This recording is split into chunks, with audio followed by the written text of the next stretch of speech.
코로나19로 경제적 위기에 몰린 자영업자와 소상공인이 고금리 부담까지 더해지며 파산 위기에 처한 가운데 정부가 일부 빚을 탕감해주는 새출발 기금 운영을 앞두고 있는데요. 도덕적 해이를 불러올 수 있다는 논란이 제기됩니다. 그런데 알고 보면 채무자만을 위한 것이라기보다 부실화가 우려되는 금융사를 구제하기 위한 목적이 큽니다. 유지승 기자입니다. 경제적 위기로 대출금을 갚을 수 없는 처지에 몰린 자영업자나 소상공인은 현행 제도 아래 채무 조정을 받을 수 있습니다. 회생 제도나 워크아웃으로 이자와 채무 감면, 만기유예를 받을 수 있고 최후의 경우 파산 신청으로 모든 빚을 탕감받을 수 있습니다. 정부가 오는 10월부터 시행하는 새출발 기금은 이러한 기존 채무 조정 프로그램과 비슷한 원칙으로 운영됩니다.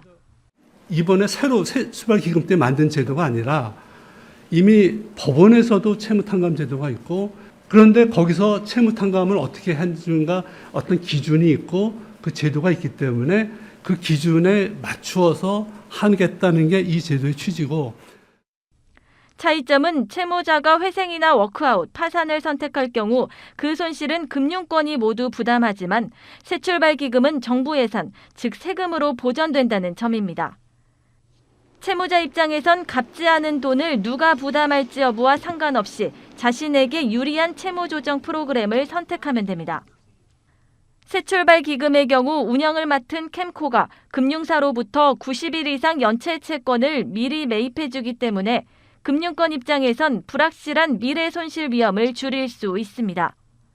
결국 새출발 기금은 자영업자와 소상공인의 대규모 연체나 파산이 금융권으로 전가되는 위험을 막으려는 데 목적이 있습니다.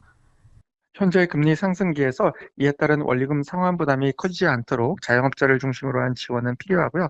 금융기관의 건전성을 악화시키는 것도 막기 위해서는 정책 금융기관들이 이에 일정한 부분에 역할을 할 필요는 있다고 생각됩니다. 하지만 정작 금융사들이 도덕적 해이 문제를 제기하며 새출발 기금 운영을 위한 최종안 확정에 차질을 빚고 있습니다.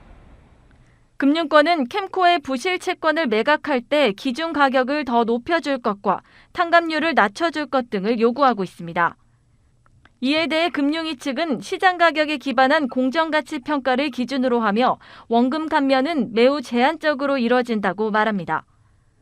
또 코로나로 누적된 잠재 부실이 향후 급증하는 현실을 금융권이 인지하고 협조해야 한다는 입장입니다. 머니투데이 방송 유지승입니다.